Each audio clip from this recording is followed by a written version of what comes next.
गजा में कत्लेआम को रोकने और इंसानी मदद पहुंचाने के लिए अब तक 2 मर्तबा कुछ आलमी इंसानी हुकूक के कारकुनों ने फ्लोटिला इत्तेहाद बनाकर गजा पहुंचने की कोशिश की थी।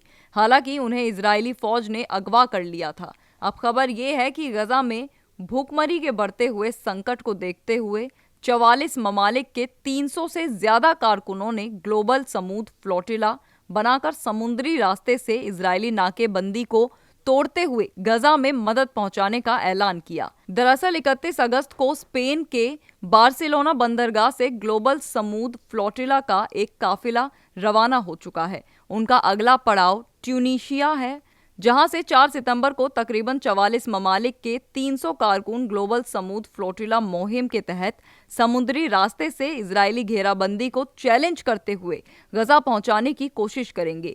इस मुहिम में इंसानी हुकूक के कारकुन, सीनियर वकील, डॉक्टर, सहाफ़ी और मुख्तलिफ शोबों से ताल्लुक रखने वाले माहिरीन शामिल हैं। ग्लोबल समूद फ्लोटिला ग्रुप के ऑफिशियल एक्स अकाउंट पर एक पोस्ट में बताया गया कि गुज़िश्ता इतवार यानी 31 अगस्त को तारीख बना दी गई। पोस्ट में लिखा गया कि अब तक का सबसे बड़ा सिविलियन बेड़ा स्पेन से गजा के लिए जरूरी इंसानी मदद और उम्मीद की किरण लेकर रवाना हुआ है। इस मुहिम का मकसद है कि गजा में जारी कत्लेआम को फौरन रोका जाए, फायर बंदी, सीज फायर का ऐलान हो और गजा में इंसानी मदद के रास्ते खोल दिए जाएं।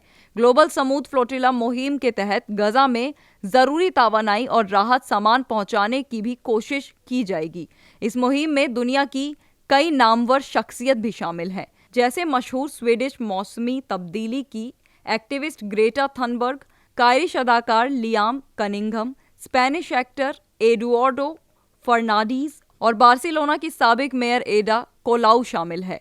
गौरतलब है कि गजा में पिछले 2 सालों से आम लोगों पर लगातार बमबारी की जा रही है। दुनिया भर के हुक्मरान इस कत्लेआम को तमाशे की तरह देख रहे हैं, जबकि आलमी इदारे, अंतर्राष्ट्रीय संस्थान इसे रोकने में नाकाम साबित हुए हैं। इन तमाम हालात को देखते हुए अब दुनिया के अमन पसंद लोग खुद आगे बढ़कर गजा की मदद के लिए कदम उठा रहे हैं। ग्लोबल समूद फ्लोटिला इसी जद्दोजहद का एक नुमाया हिस्सा है।